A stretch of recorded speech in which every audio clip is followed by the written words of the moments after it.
Authentication in Next.js sounds so simple, right? But then you realize there's authentication with OAuth, passwordless auth, authorization, page level protection, middleware, and then somehow you want to also allow static rendering while showing a dynamic user status. Yeah, it gets complicated very fast. But don't worry, in this video we will tackle all of these problems. We will look at the theoretical stuff with a few diagrams, and then we will implement everything in our application. So now, without any further ado, let's roll the video. Let's go! Alright friends, so right here I have created an example which will teach us everything there is about authentication. So first of all we have a homepage, and this homepage is in public route. This means even if the user is not authenticated, he should still be able to view all of the content. Then we also have a dashboard route, and this dashboard route is in private route. This means only authenticated users should be able to view all of the content. Now as you see on the top right corner, I'm currently not authenticated, but I'm still able to view all of the data. And also the login and register buttons both don't work right now. Then we also have a create post button, and this redirects the user to a create route. Inside of here, the user can create a new blog article. But now here's the thing. To access this route and to create a new blog article, the user should be authenticated with a valid session, but the user should also have the correct permission, or in other words, the admin role, which currently is not true. I am not authenticated, and I also don't have the correct permission. So here's what we want to do. We want to implement authentication. We want to, in this case, implement authorization. We want to check if the user has a valid session. And then also we want to implement roles and permissions, because we want to only allow users with the correct permission to create a blog post. But before we implement all of this, let's first of all look at a little diagram. So this is how our request workflow currently works. We have our client. This client makes a request to our server. In this case, this is a Next.js server, but this could also be an Express server or PHP server or whatever. I don't really care. And then we also have our database, and our server talks to our database. It gets all of the data and then returns the payload to our client. Now, in the case of our homepage, this is fine. Our homepage is in public route. This means we don't have to do any authentication, any authorization, any permission checks.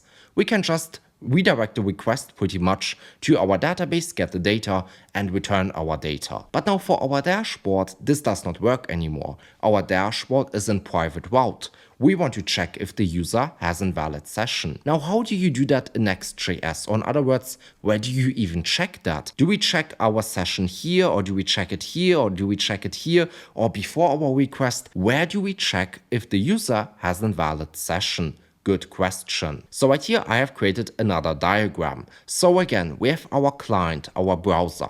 Our client makes a request to our server. But now we have this red line. This is like a stop sign. It says, hey, user, stop. Do you have a valid session? If not, then we don't want to allow our server to talk with the database, correct? So here's how the flow works. Before we pretty much continue the request and talk to our database, we first of all go to our cookies. But now here's one thing which you should know. There are two ways to store user sessions. First of all, you can store a user session in a JWT, and then you have an access token and refresh token. Or you could use database sessions. Now, database sessions are something which is not very recommended. Why is that? Database sessions are relatively slow, because with a database session, your server would have to go to a database, check, hey, does the user have a valid session? And if not, only then you could pretty much do your logic and say, hey, redirect the user to authenticate or something like that. And solution number one, the better solution, is again in JWT. So in JWT is a JSON web token. This is like a string which is encrypted, and inside of the string you store all of the data, like the username, the user image, whatever. So you store it like in a big string which is encrypted. And this string, this JWT, is stored in a cookie. Now this cookie is an HTTP only cookie. This means it's only available on the server side. So your client won't be able to access your cookie, only your server, your Next.js server. So in this case, our workflow will look something like this. Our client will make a request to our server. Our server will go to the cookies and check, hey, does the user have a valid access token? If not, then let's redirect the user to authenticate. Once the user is authenticated, let's redirect the user again to our server, and then our server will again do the same workflow. It will again go to our cookies, it will check, hey, does the user now have a valid access token? If so, then let's redirect the user to our database, or in other words, let's again funnel our request to our database, and then our database can get all of the data and return it. And also in this image, you see how a JWT token looks like. So again, this is like a big string which is encrypted, and then later on your authentication solution or your server will decrypt the string and get all of the relevant user data. So your session data, your user data, stuff like that. But now, what's the benefit of a JWT token? I just mentioned, hey, database sessions aren't that good because they are slow. This is correct. But what are a few other benefits? So JWT tokens are stateless. This means you don't have to do any request, you don't have to go to any database, you just go to your cookies and you check if you have a JWT. Then you decrypt it and get all of your data. Now, what's the benefit of a stateless token? A stateless token is also available on the Edge environment or in the Edge environment. So Next.js has something which is called the middleware. Middleware is a layer which runs before your Next.js server, and I can also show it to you in a diagram. So right here we now again have the same diagram, but in front of our server we have a middleware layer. This middleware layer runs on the Edge environment. The Edge environment is faster than your normal environment, than your Node environment, but the disadvantage is not everything runs on the Edge environment. So for example, if you use database sessions, they won't work, because in most cases you probably use Prisma, and Prisma, I guess it works on the Edge environment, but not always. So for example, I use Neon with Prisma, it does not work very well. So in most cases, you can't really use middleware. So this is the benefit of JWT tokens. They are quicker to respond pretty much because there's no request which you have to make. And secondly, they run everywhere on your Node environment, but also on the Edge environment.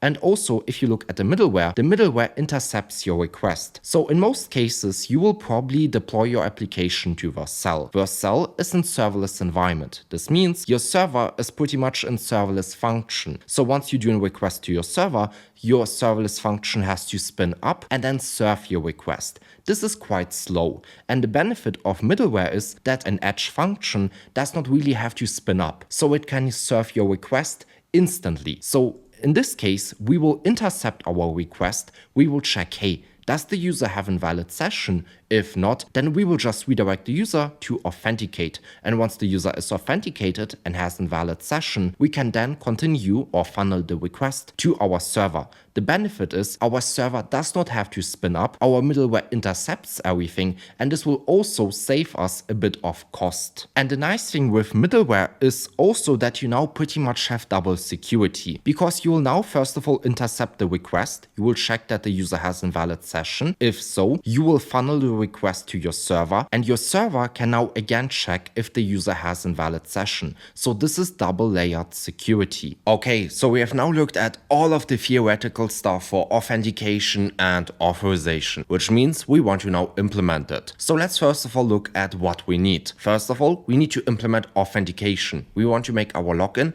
and register buttons work. Then I want to implement middleware. Middleware will run on all routes, even on our public route. But here's the thing. In the middleware code, we will say, hey, you should authorize all routes except our index page. So our dashboard route will be protected and our creation route will be also protected. But in our creation route, we will also get our permission. So we will fetch our permission and check if the user has a valid permission. So now let's get our hands dirty and let's implement auth. So in this video, we will use kind. And before I even dive into kind, I already know you have one question. Why should I use kind instead of rolling my own auth? This is a very good question. This is a very valid question. So I will give you a few points. Number one, security. Rolling your own auth has a lot of security vulnerabilities because let's be honest, there are a lot of things which you have to do. Hashing passwords, leaking passwords, token mismanagement, weak encryption. There are a lot of things which you can do wrong. And To be honest, you don't want that, especially at scale. And since I'm already talking at scale, pricing is cheaper at scale than rolling your own auth. Because as your user base becomes bigger, you have to put a lot more engineering time into your auth solution. And as you know, engineers are quite expensive. And the third point is features, especially B2B features. Because once you have in B2B business, you have to look at SSO, role-based access control, MFA, and this is not easy to implement by yourself. So that's why I always recommend Kind and also use it for my personal projects. But now let's quickly look at Kind. As mentioned, Kind is an auth solution. It offers both authentication and authorization. For authentication, it offers all of the standard stuff. This means passwordless auth, password auth, SSO, social OAuth, and MFA. And for authorization, you have role-based access control, which is very easy to implement. And soon they will also offer billing, which means you won't even have to implement Stripe soon. Everything will be managed through Kind. But since we now know what Kind is, I think we can get started and implement it. So let's do a little speed run. Let's implement authentication in 1 minute or so. First step, let's sign in. Once signed in, I want to create a new business. Then for the business, you want to add a business name, Kind domain, number of employees, and region. Let's now save this. My business has now been created, so let me open my business. Now we have a little onboarding guide. So I want to use Kind with my existing code base. Then for my tag, I use Next.js. Then let's click on Next. And now I want to allow my users to sign in with email, Google, and I want to also allow the user to sign in with GitHub. And now we are almost finished and we want to now connect our Next.js code base with Kind. So let's click on connect. And now the first step is to install the SDK. For that, I will stop my dev server and then I can paste the installation command inside of here. The next step is to copy our environment variables and paste them into our env file. Inside of here, we have the Kind client ID, the client secret, the issuer URL, and also the logout and login redirect URL. This means once the user logs in, we will redirect the user to the dashboard route. If you want to, you can change it to the index page, but in this example, the dashboard makes a lot of sense. The next step is to add an API endpoint. So right here we have the route structure. I can just copy it, and then in my Explorer I can go to the app folder, create a new file and paste it inside of here. This is a little trick and this will now auto-generate the folder structure. Also, since I use TypeScript, I will rename the file to route.ts. Now I can copy the code and I can paste it inside of here. And now this route handler will interact with Kind and it will allow the user to log in, log out, register, and stuff like that. And now we are almost finished and the last step is to set up the Kind auth provider. So we want to wrap our app in the Kind auth provider and this will give us access to the Kind auth data in our application and it will also ensure that our tokens are refreshed when needed. This is super important. So for that, we want to create an auth provider file and then we can copy this code and paste it inside of here. So now we have our auth provider and now we want to open our layout and we want to wrap our whole HTML in our auth provider. So I can get my auth provider from the components and then I can again paste my HTML. So now we have set up the backend for Kind. So now Kind talks to our application, but we want to now also allow the user to authenticate. How do we do that? Well, it's quite simple. We want to use the register and login link component. So let's open our navbar and then in the navbar you will see two buttons, a login button and a register button. Instead of now rendering my two buttons, I want to now render my register and login link components. So let's copy the import statement and let's paste it inside of here. So we now import the register and login link component. So let's update our buttons. Instead of rendering in login button, we will render in login link. And instead of rendering in button for register, we will render in register link. If you now save this and again go back, you now see in login and register button. But these two buttons don't look nice. And that's because these two components are headless. So let's add a class name and this will be equal to our button variants. This is the styling of our shared CN button. And if I again go back, we now have two beautiful buttons. Let's now click on register. As you now see, I got redirected to the hosted authentication page provided by Kind and it looks beautiful. Now we can also update our application a bit. So we can go back to our dashboard, then we can click on design and then right here you'll see you can update it as you want. background. Now you could upload a logo and favicon, but for now, let's first of all update our theme. So we want to select user preference. This means if the user has a dark mode selection, we will show dark mode. And if the user has a light mode selection, we will show light mode. Now we can also update our colors. For example, we can update our background color, our text color, our button color, but we won't do it right now. Let's first of all save our preference. Let's again go back. Let's do a hard refresh. And now we have dark theme. Now maybe quickly let's update the button because I don't really think it looks that nice. So we can scroll a bit to the bottom. Then we have our buttons section and then we have the background color for dark. This is this blue color. Let's maybe change it to, I guess, violet or something like that. Let me copy the code and then I can also update my link and I will paste it right here. If I save this and again go back and do a hard refresh, you'll now see my button. Let's now authenticate ourselves. So I will continue with Google and now you see I got redirected to our dashboard. That's because again, if you open the env file, you'll see that we have our kind post login redirect URL, which redirects the user to /dashboard. Again, if you update it, then it will redirect the user to your specified route. Since we now have invalid session, I can also open my inspector. Then we can go to our application. Then in our application, we can open our cookies. And then inside of here, you'll find an access token. As mentioned, our access token is a JSON web token. This is like a big string which is encrypted. And this allows kind to check if the user has invalid session or not. Kind will now decrypt this JWT and will get all of the relevant info. So we can again close this, we now understand that, but right here in our navbar we still render the login and register buttons. This does not look very nice, so let's get our user session and let's render in logout button if the user has an invalid session. So above our return statement we can do in constant, we can destructure it, and then this will be equal to get kind server session. Now this get kind server session hook exports functions which run on the server side. So we want to get the get user function, and the get user function is a promise. So let's do in constant user equals to await get user. Let's invoke it. And also it's very important that you mark your function as async. And this is safe to do so because this is in server component. Now we can scroll to the bottom and I can now create internally. So if we have a user, I want to render in logout link. This will allow the user to log out. But if we don't have a user, then I want to again render my register and login link. And now our code is finished. So again, if we have a user, we will render the username and our logout link. And if not, we will render the login and register link. If I now again go back, you now see my name, Jan, and then the logout button. Let me click on logout. We should now get logged out and we will now again see the login and register buttons. Let me now again log in. And also a cool thing which you'll see right here is if I continue with GitHub, you'll see that kind will tell us this user does not have an account. So let me again sign in with a different method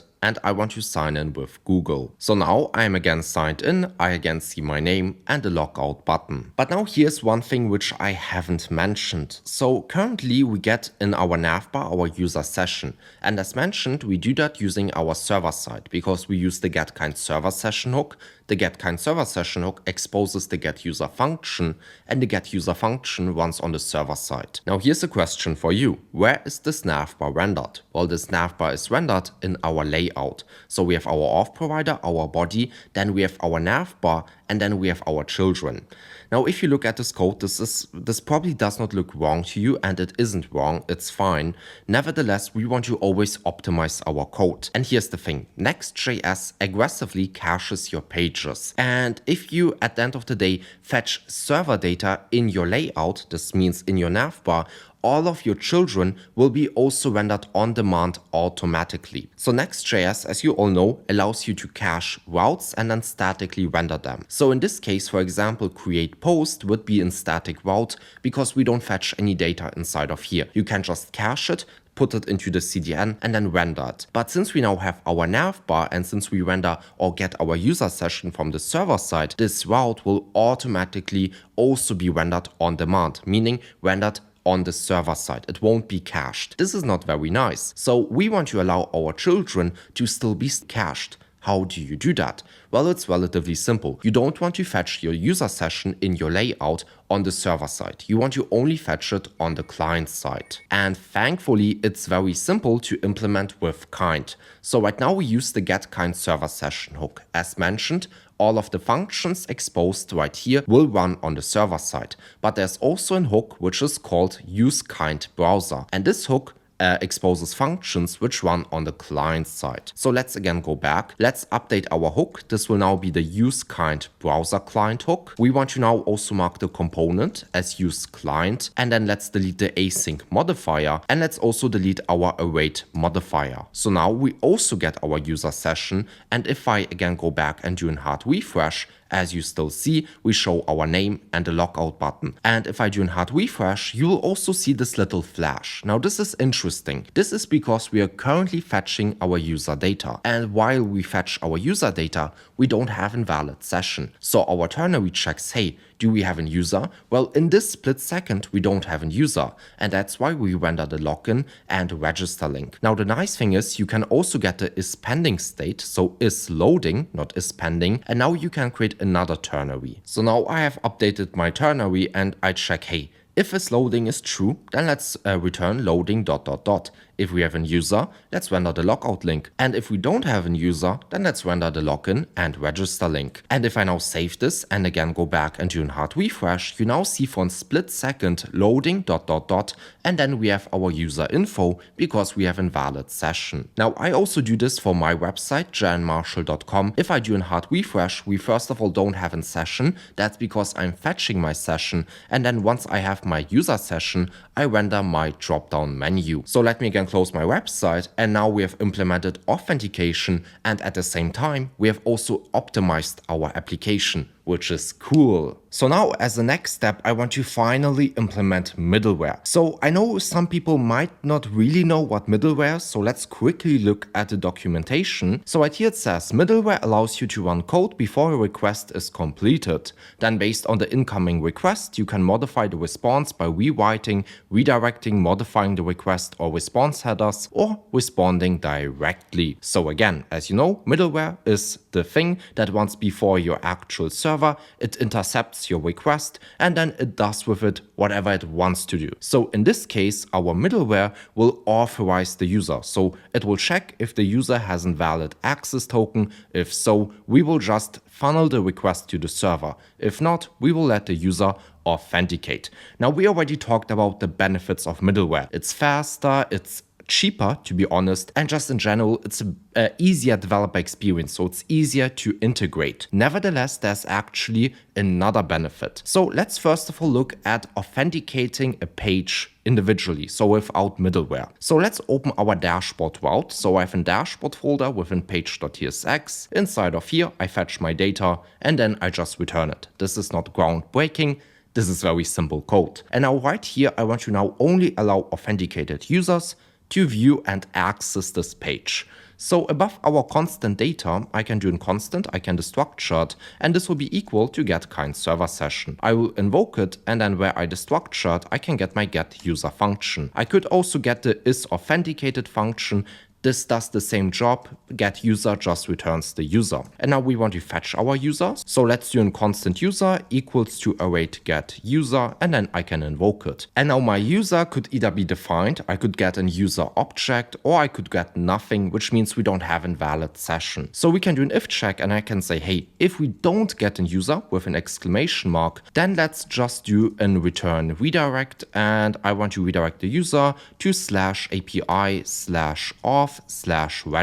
So this will redirect the user to our route handler. So again, our API folder, auth folder, and then register. And then our route handler will get a request and redirect the user to the hosted authentication page. If I now save this and again go back and go to my dashboard, you see everything will still work. So we see our page and that's fine. That's because I'm currently authenticated and I have a valid session. So if I now log out and do a hard refresh and go to my dashboard, you'll see, I will get redirected. So now I got redirected to the kind authentication page, and I wasn't able to see the page data right here. So our fav icon spins, and then I get redirected. So this is authentication per page level. So currently, if we look at our diagram, we don't have our middleware. We have our client. The client makes a request to our Next.js server. When deployed, our Next.js server, the function would execute, the serverless function would execute. We would have a little delay. Then it would go to the cookies and check our access token and then say, hey, the user does not have an access token. Let's redirect the user to authenticate. Now, the problem is with that, we automatically opt the user into dynamic rendering. This means a server-side rendering. We don't have any static rendering capabilities anymore. Now, this is fine for our dashboard because we actually fetch data inside of here, so it will always be rendered on demand. But for example, our creation route can be static. And if I now do the same thing in my creation route, it will also be opted into dynamic rendering. And I don't want that. So if I use middleware, I can prevent that. With middleware, I can still have my original nature, if this makes sense. So the creation route will still stay statically rendered, but let's delete this constant get user and stuff like that. We don't need this authorization check. Let's delete all the unused import statements and let's create middleware. So let's again go back to the kind documentation. And now I'm right here at the section setup middleware. And right here you'll see we provide a with auth helper that will protect routes covered by the matcher. If the user is not authenticated, then they are redirected to log in, and once they have logged in, they will be redirected back to the protected page, which they should now have access to. So if you scroll a bit to the bottom, you'll have the option opting routes out of middleware protection. So we have this with auth helper. This with auth helper is the middleware function. So kind will now go to every route and will say, hey, or will check if the user has a valid session. But now we want to opt out of specific paths, like for example, our index page. So we can add a public paths array and we can pass our index page. So middleware will now run on all routes, but it won't actually authorize the index page. So it won't check if the user has a valid session. And also we have to provide a matcher. And with the matcher, we just say, hey, the middleware should run on all routes except our static routes. So we don't want to run middleware on our images, fonts, and stuff like that. So let's copy this code example. Let's go back. Let's open our Explorer. And then we want to create our middleware file. Now, you don't create a middleware file in the app folder, but instead in your root directory. So let's create a middleware.ts file and let's paste the code inside of here. Now, currently we get an error for the request object. Let's just delete it. We don't need it. And let's update our public paths array. So instead of /block, we want to pass our index page. And then for the export const config, so for our matcher, we can leave it like that because here we have already added all of our static paths and assets. So again, to reiterate, we have our export default function, middleware. This middleware function is wrapped in our with auth function. With auth is provided by kind, and this with auth function will now validate all routes except our index page. So now this is finished. We can save this and let's test it out. So let's go back. Let's do a hard refresh. You'll see the index page will still load. I'm not authenticated as you see, but everything is still fine. But if I go to the dashboard, we will see something interesting. I got redirected. That's because I don't have a valid session. Our dashboard isn't a public route and kind sees that I don't have a session and just redirects me. So now I have again logged in, and as you now see, if I go to my dashboard, everything still works. If I click on create post, we also see this route. But if I copy the URL and open it in a new incognito tab where I don't have a valid session and open the route, I will get redirected to kind because I don't have a valid access token. And now we're finished with middleware. But now we have a new problem. So we check now that the user has a valid session for the creation route, for example, but we don't check that the user has the correct permission. Not good. So let's change that. Let's go back to the current dashboard. And then inside of here, I want to create a new role. As mentioned, we will have a role of admin, and this role admin will have a permission of create post, and then we will append the role to our user, to myself. So let's go to the settings, and then in the settings, let's go to roles. I want to create a new role. So let me click on add role, and this will be the admin role. Now you can add a description. I will skip that. And for the key, this will be lowercase admin. We don't want to assign this to new members. And now let's save it. So now we have our role, but we don't have any permissions. So let's click on permissions, and let's create a new permission. For the name, this will be create blog post. For the description, I will leave it empty. And for the key, this is what you will reference in code. So in most cases, you want to say something like create post, because in this case, the user can create a new post. If you want to allow the user to delete a post, then you would say delete post, or delete article, or delete task, whatever. Let's now save this.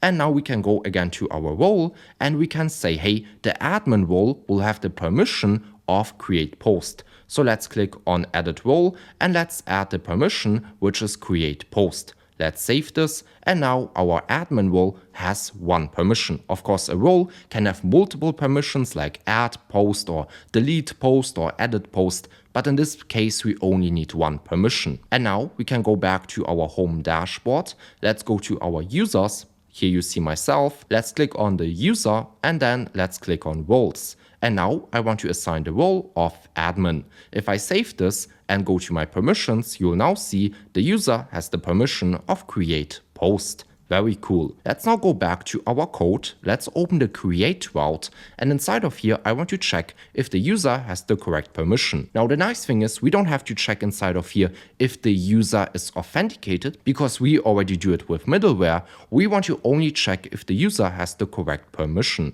So above the return statement, we can again do a constant, we can destructure, and this will be equal to get current server session. And then where I destructured, I can get the get permission function. So this is in promise. So let's do a constant. This will be permission, and this will be equal to get permission. As you now see, I get an error. That's because we want to first of all await get permission, and then for get permission, we want to also pass one argument, and this is the name of our permission. How was our permission called? Well, it was called create post. So as an argument, let's pass create post. And then also let's mark our function as async, and now this is finished. Now here's the thing. Our permission could either be granted or not, meaning the user could either have the permission or the user could not have the permission. So let's create an if statement, and let's say, hey, if the user does not have the permission, which is granted, so permission dot is granted,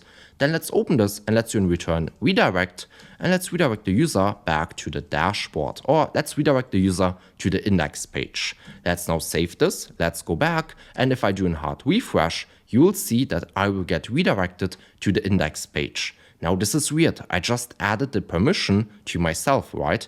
Well, the thing is, you have to now log out and again log in to resync the token, your access token. So let me log out and let's again log in. So as you see, I'm now again logged in, and if I go back to my dashboard and then click on create post, everything works, and that's because my permission is granted.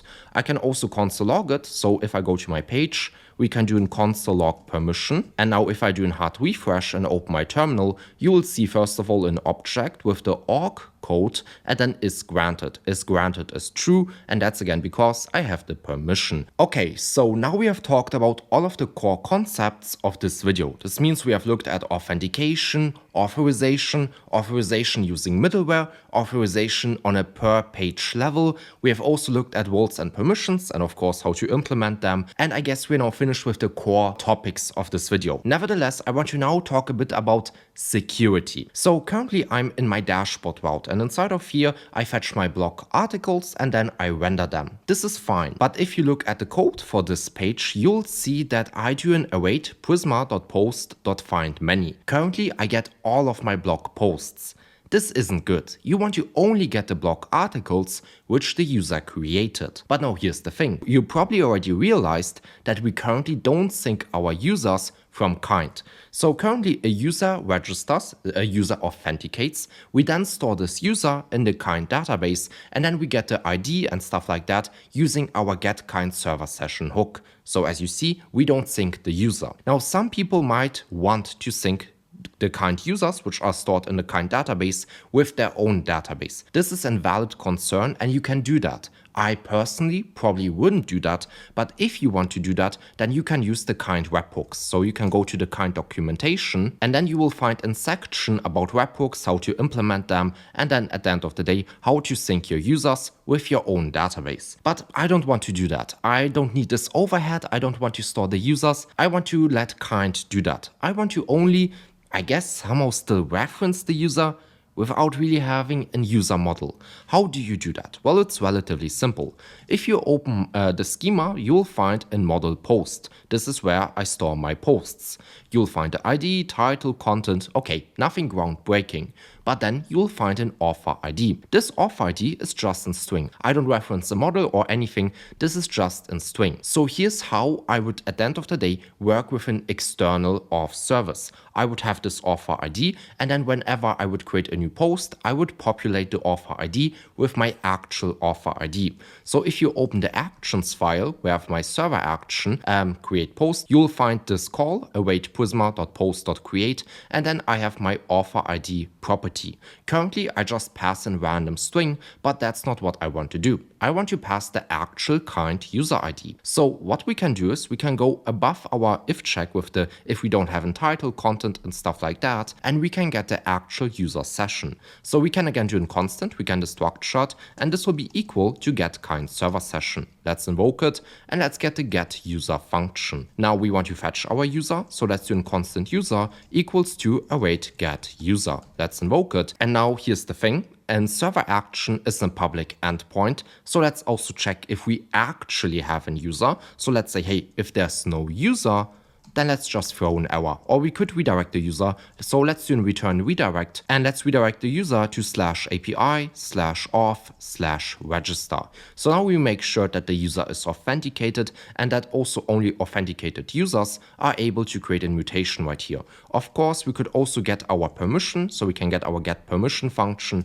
and we can get a constant permission, and this will be equal to await get permission. And inside of here, we want to also check that the user has the right permission. In this case, this was create post. So let's invoke it, and as an argument, this will be create post. And then in our if statement, we can now create an or sign, and we can say, hey, if we don't have a user or we don't have the permission is granted, then let's redirect the user to register.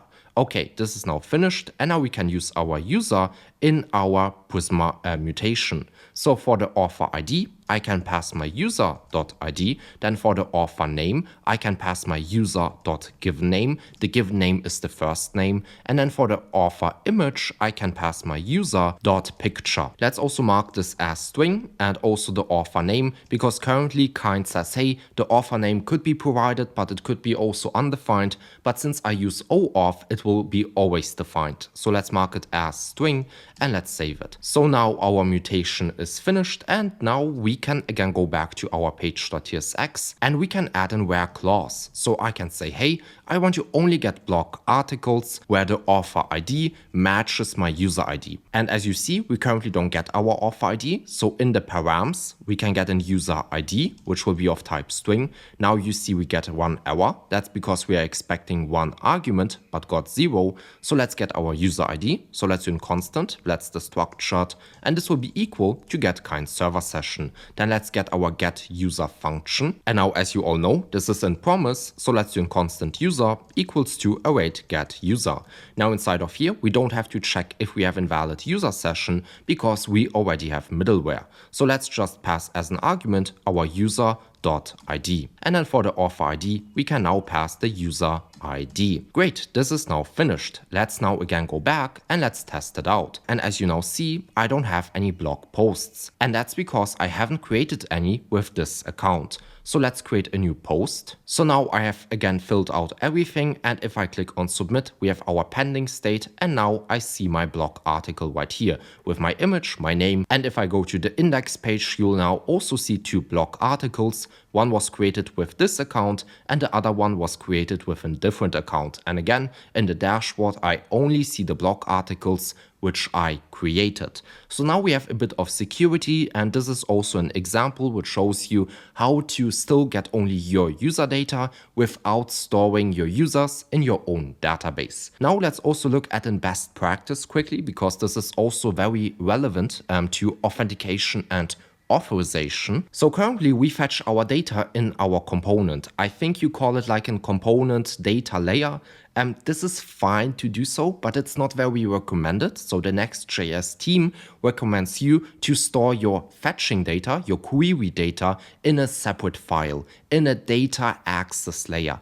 Very fancy word. All it means is that you don't want to fetch your data in the component, but in an external file. So for that, we can go in our app folder, we can create a data folder, and then in the data folder, we could, for example, create a blog folder. And then this blog folder will be there to only fetch data which is relevant to our blog articles. And then in the blog folder, we could create a file which is, for example, called get-dashboard-posts.ts. And then this file will only be there to fetch our data. So in our page.tsx, I can copy the async function. Let's paste it inside of here. Let's mark it as export async function. Let's import Prisma. And then this is already all. I can now delete this async function from my page.tsx, and instead I can now call it down below. So I can delete the constant data, and instead I can create a new constant data which will be equal to await get dashboard posts. Let's invoke it, and now we get one error.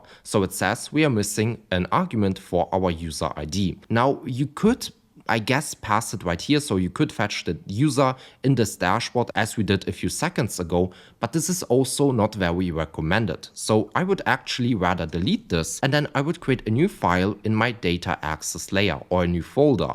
I would create a user folder, and then inside of here, I would create a require user.ts file. And then again, we can do an export async function. This will be called require user, and then inside of here, I can get my user data. So let's again get our getKind server session. Let's import it. And then from our getKind server session, I want to get the getUser function. This is in promise, so let's await our promise, and then let's do an if check. And let's say, hey, if we don't have a user, then let's just redirect the user to /API/auth/register. And if we have a user, then let's just return our user. And now we can use this function in our get dashboard posts, and then above our constant posts, we can do a constant user equals to await require user. Let's invoke it. And now I don't need to get my user ID from my params anymore, since I now already get it inside of here. And then for my author ID, I can pass my user.id. So if I go back to my page.tsx, I don't get any error anymore because I don't have to pass any arguments. So now we have pretty much created a double security layer. First of all, we have middleware, which will intercept our request. But there's one problem with middleware. What is if you add, for example, as a mistake, your /dashboard route right here? Then you won't protect it anymore, and you won't have a second security layer, which will prevent the user from seeing data which the user shouldn't see. So that's why I always run middleware in parallel with a data access layer. In the data access layer, for every query, I also call my require user function, which checks that the user is authenticated. So yeah, that's what I will recommend to you. At the end of the day, middleware plus a data access layer. Now, if you want to learn more about a data access layer, I created a video on it. It's not that complicated. I mean, let's be honest. Instead of fetching in the component, you now fetch your data in a separate file. And then in every query, you also call your require user function to check that the user is authenticated. But yeah, we are now finished with this video. I hope you could learn a lot. Please don't forget to like and subscribe. It would mean a lot to me and my heart.